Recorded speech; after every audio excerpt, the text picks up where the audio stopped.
Hello everyone, I am Dr. Sapkal here.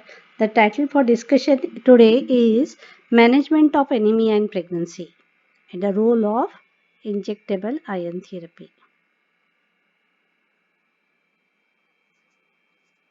What are the goals in the management of anemia?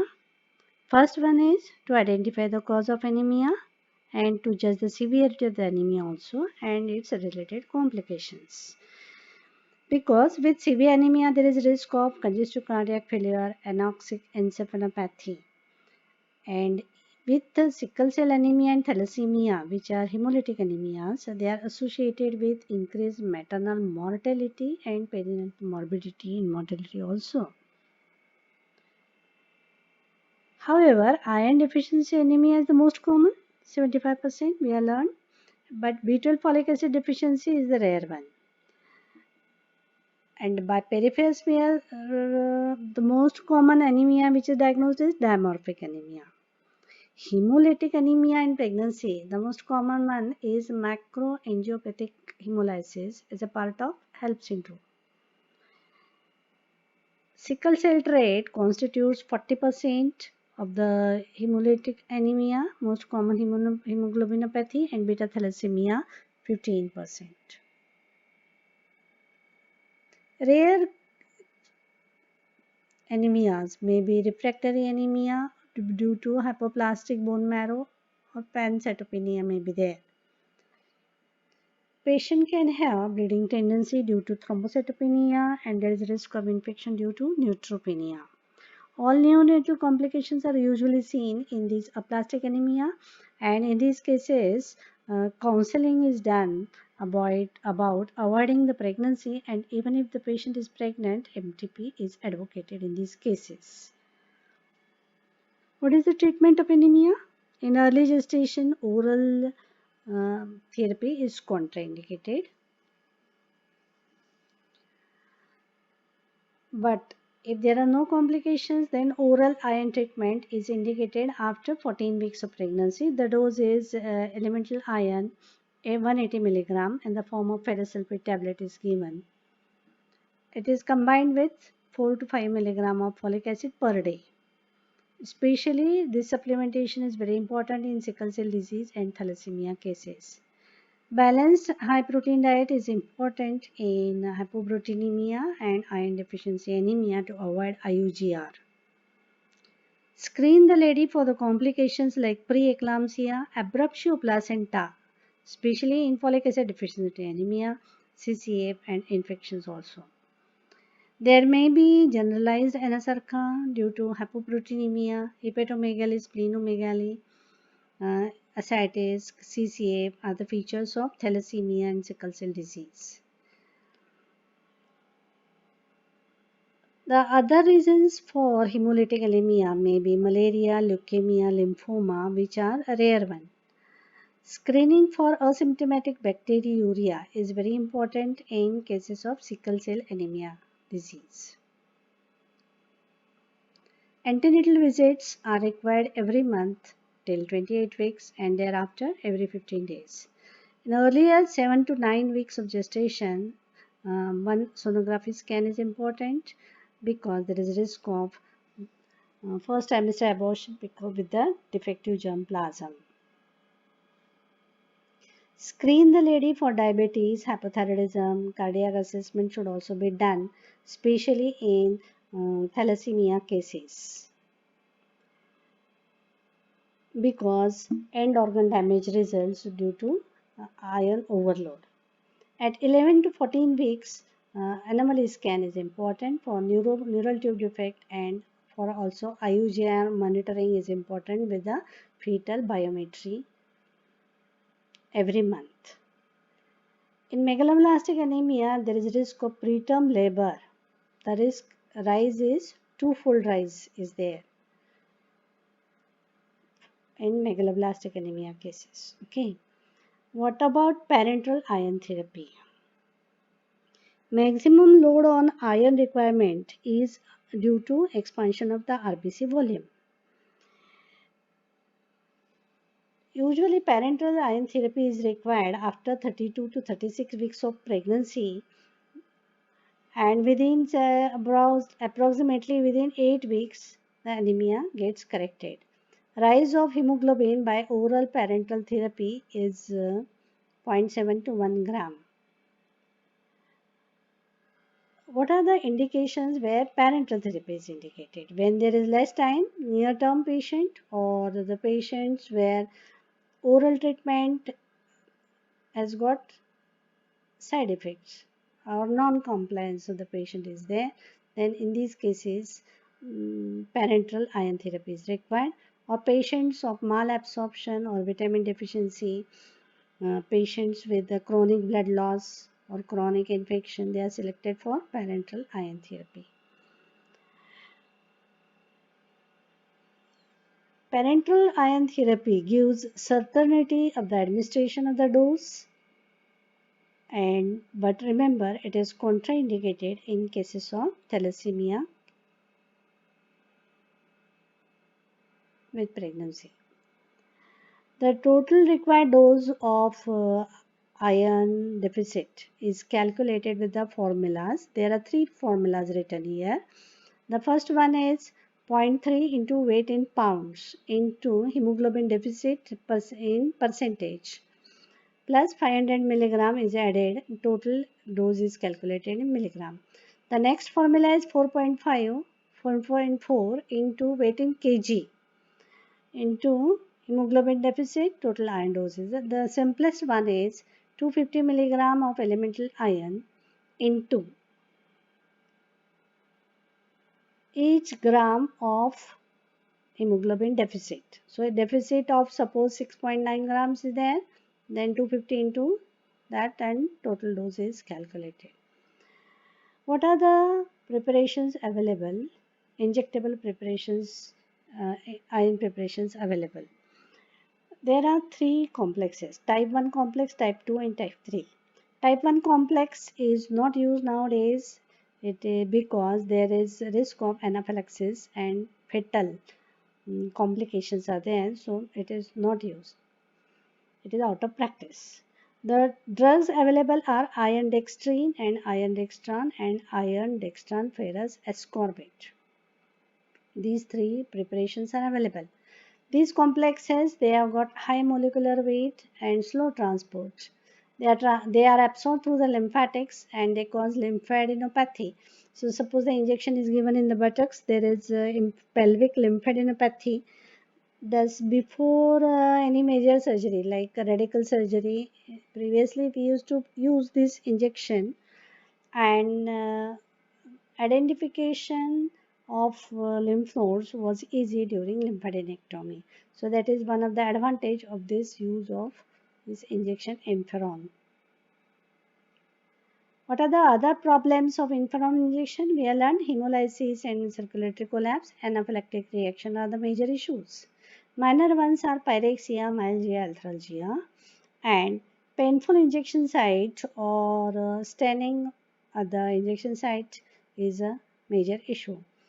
There, it can result into abscess formation at the injection site and thrombophlebitis also. Lymphadenopathy, because absorption is through the lymphatics, and the other problem is the drug is costly. Technique of injection: before giving the injection, keep injection hydrocortisone and Avil ready for the use. Test dose is given deep intramuscular and not by subcutaneous route. The injection is given by Z technique. Pull the skin and then give the injection. Inject a small quantity of air or saline through the needle at the end um, before withdrawing it to prevent the staining of the skin. Then this is the preparation. It is a iron hydroxide sucrose complex. This IV preparation is usually kept for the practical examination. So each and every point in this slide you should remember thoroughly. It is most commonly used as anaphylaxis is rare, and it has got good efficacy and good tolerance. It is avoided in the first trimester. Hemoglobin rise is 0.7 to 1 gram, and the response is predicted on peripheral smear with RE cell count rise within 1 week or 7 days. It is a polynuclear iron hydroxide surrounded by sucrose molecule, and molecular weight is 6000 Dalton and a medium stability as compared to other complexes. IV infusion, after giving this IV infusion within 10 minutes, gets transported to the bone marrow and it dissociates into iron and sucrose.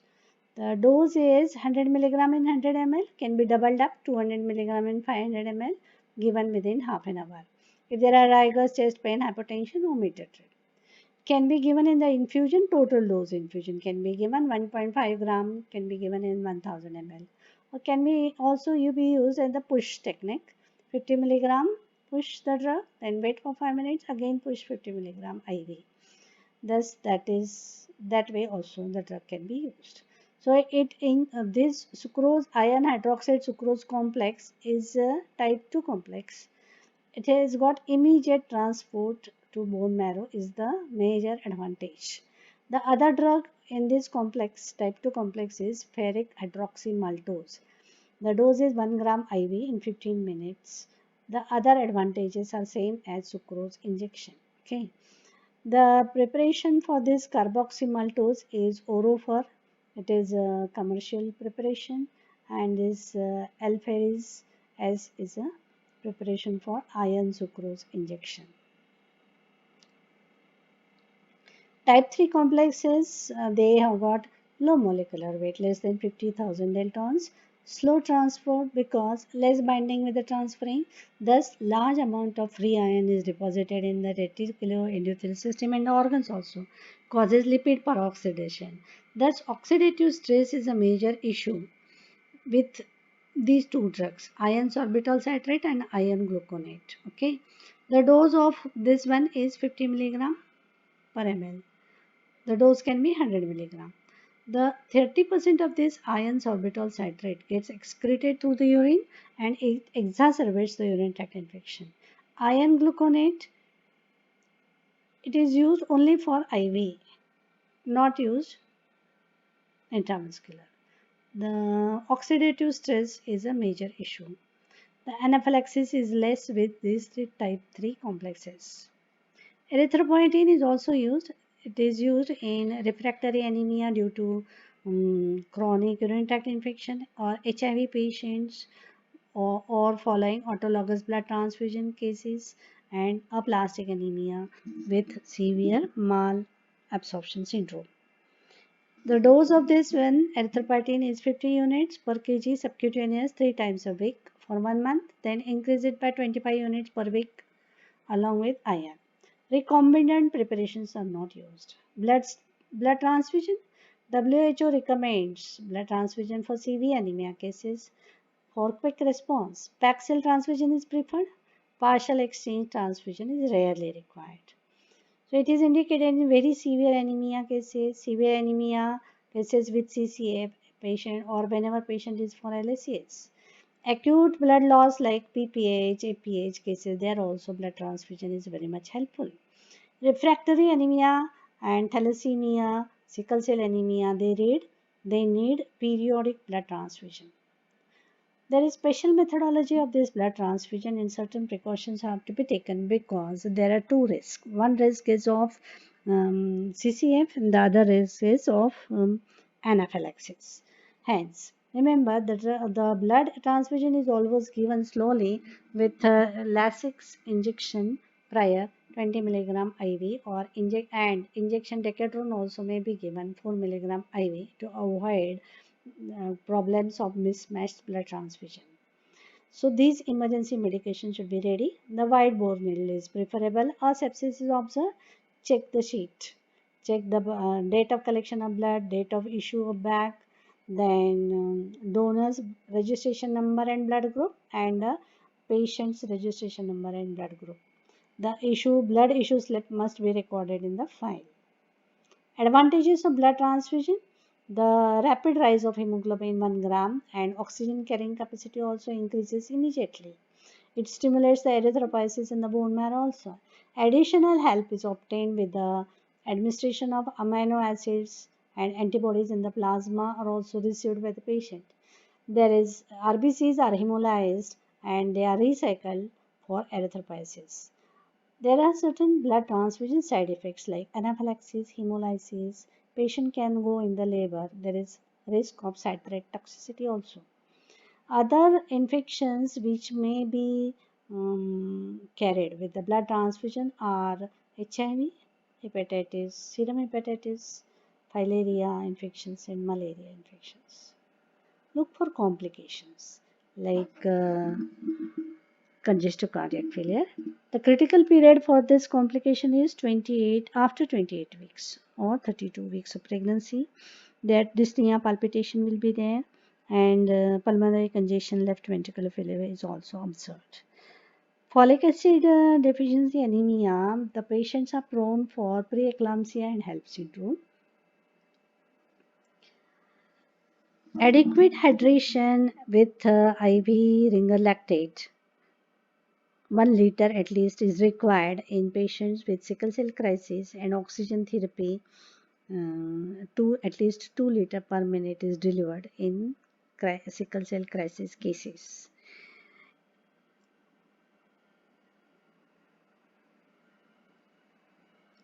What about the sickle cell anemia now? Diagnosis of sickle cell anemia is done. We have learned hematocrit less than 25%, increase RE count, and target cells are identified on peripheral smear. Every 2 weeks, check for hemoglobin, hematocrit, platelet count, bilirubin, transaminase, and lactose dehydrogenase levels. Clinically, the patient will have hemolytic anemia, fever with leukocytosis, HELLP syndrome, retinopathy, pulmonary embolism, and sequestration attacks. What are the sickle cell crises? There are 5 types: hemolytic crisis, painful crisis, aplastic crisis, sequestration crisis, and megaloblastic crisis. In these cases of hemolytic crisis, there's a, there is risk of autosplenectomy, and there are chances of renal papillary necrosis with hematuria. In painful crisis, it is due to capillary ischemia, necrosis, hemolysis, and damage. Infections also can occur. So, acute chest pain and RDS are the symptoms. Severe bone pain and joint pain is also seen in these cases. In sequestration crisis, it is a feature of late pregnancy, labor, or puerperium. There is sudden drop in the hemoglobin percentage. Hydroxyurea and sickle cell anemia to increase the HbF synthesis, which reverses the process of sickling, is not used in pregnancy. It is not recommended in pregnancy, but certain other precautions are definitely taken, like avoid dehydration, pneumococcal vaccination is given, prophylactic penicillin B 250 mg BD is practiced, supplementation of folic acid and B12 is very important. Periodic blood transfusion is required, but in sickle cell cases, leukocyte depleted packed red cells transfusions are used. Screen for IUGR and preterm labor and abruptio placenta in sickle cell anemia cases. Patients of thalassemia avoid iron therapy. Blood transfusions are preferred, and take care of infections also. Patients with splenectomy and low platelet count, tablet aspirin plus low molecular weight heparin is prescribed as a thromboprophylaxis. Patients with raised serum ferritin levels, their subcutaneous dysferrioxamine 20 mg per kg per day, 5 days in a week is prescribed after viability, and the drug is discontinued in the preconception period at least for 3 months. Preconception counseling is required in sickle cell cases to identify the fetus at risk. Homozygous patients, they have got, they do not have, it is a sickle cell disease anemia cases, they do not have HbA. And heterozygous HbS or sickle cell trait, there's 60% HbA and 40% HbS is there. In sickle cell anemia, if one partner has got sickle cell disease, all offsprings are likely to get affected. Hence, CVS is done and MTP is advised in these cases. If both partners have got sickle cell trait, then 1.4 sickle cell anemia risk, 1.2, 1 is to 2 sickle cell carrier risk. Prenatal diagnosis is done by CVS or amniocentesis sample for DNA analysis. If there is major hemoglobinopathy identified, then MTP is required. Pre-implantation genetic SCD in sickle cell disease along with IVF is helpful. What about thalassemia? Alpha thalassemia, there are four types. There are four alpha globin genes normally. In these alpha thalassemia cases, 1, 2, 3, 4, like that, the genes they are missing. In alpha thalassemia carrier stage, there one gene is missing, and remember 90% of these carriers they are from tribal community. Alpha thalassemia trait, two genes are missing. In HBH disease, three genes are missing, and they form the tetramerase HBH. HB BRAT, there is excess of fetal hemoglobin BART. All four genes are missing. It results into non-immune hydrops, and it is diagnosed by ultrasonography where cardiothoracic ratio is obtained after at 12 to 13 weeks. It is 100% sensitive and specific test. Mother is at risk of developing life-threatening preeclampsia. DNA analysis will show no alpha globulin gene and MTP is done in all cases. What about thalassemia minor and major? Thalassemia minor is heterozygous, major is a homozygous patient. They are screened by Nestrov test and diagnosed by electrophoresis and confirmed by estimation of HbA2 by high liquid performance chromatography where HbA2 concentration is more than 3.2% and no rise in HbF. Thalassemia major cases, childhood morbidity and mortality is there, hence very poor prognosis. Counseling for MTP is very important in these cases. If they conceive, LSES is required. Monitoring of thalassemia cases done by serum bilirubin, MCHC is normal. That is how you differentiate between iron deficiency anemia, and other tests regarding iron binding capacity and serum iron levels are also normal as compared to iron deficiency anemia. Preconception counseling is very important in thalassemia cases. If both parents have got hemoglobinopathies, then screen the husband for homozygous and their IVF with genetic determination is done to avoid homozygous or compound heterozygous pregnancy. If both parents have got hemoglobinopathies, prenatal diagnosis is done. If thalassemia minor, continue the pregnancy. If thalassemia major, MTP is advised. If mother is a carrier and father is normal, then 50% risk of minor, 50% normal, and 25% risk of major disease and 25% risk normal. 16% of thalassemia cases, there is risk of alloimmunity of ABO group genotype. In these cases, red cell antibody test and antibody titers are done to diagnose it.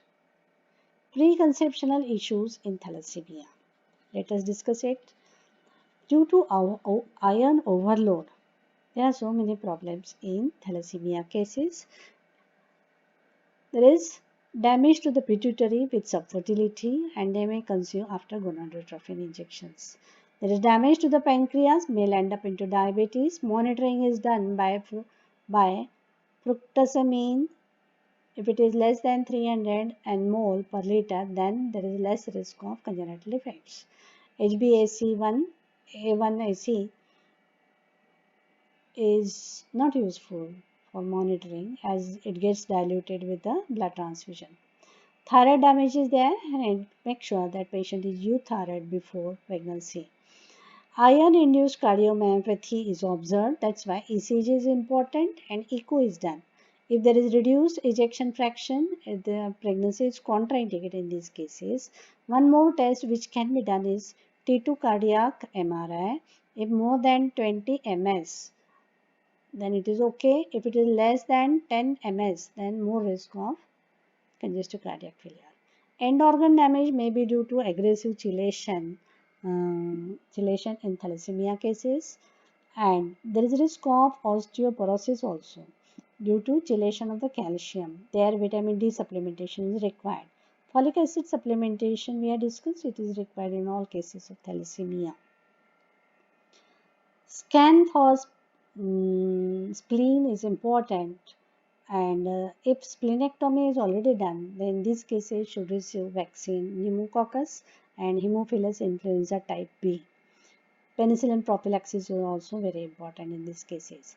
Liver scan, because there is risk of cirrhosis of liver, viral hepatitis, and gallbladder should be scanned for cholelithiasis. Hepatitis B vaccine if HBs is negative. Hepatitis C if positive. RNA titers are done. A referral for hepatologist is important in these cases. Periscan or liver T2 scan is done to decide about starting the chelation or not. If liver iron is more than 7 milligram per gram weight of liver, then only chelation is started.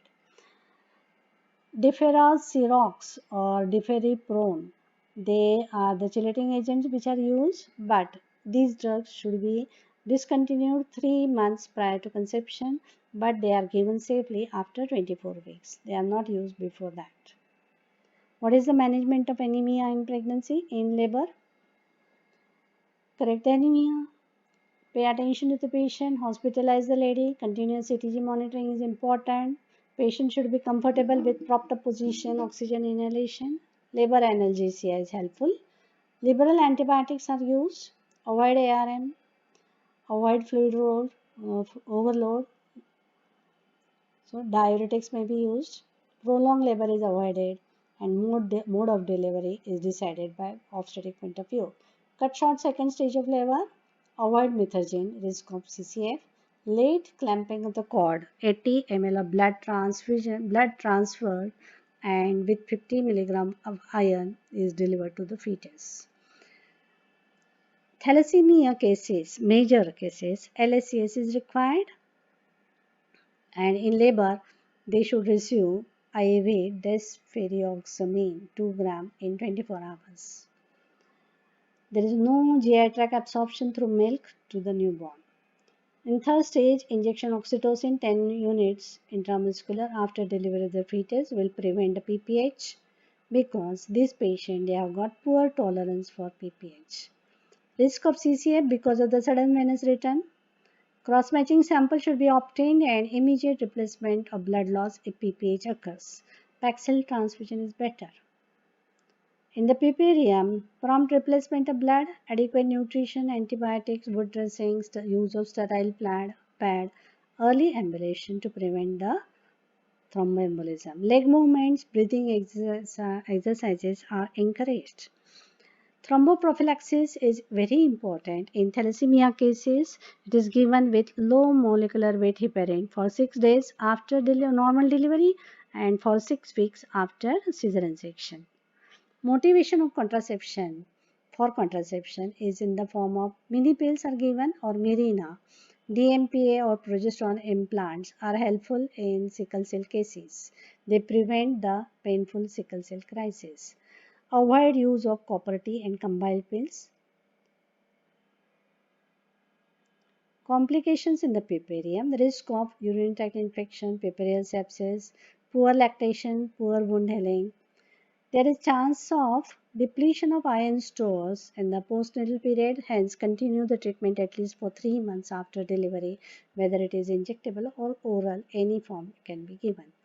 Risk of pulmonary embolism, deep vein thrombosis, Sheehan syndrome is also there. Maternal mortality in iron deficiency anemia is 60%. It is too much.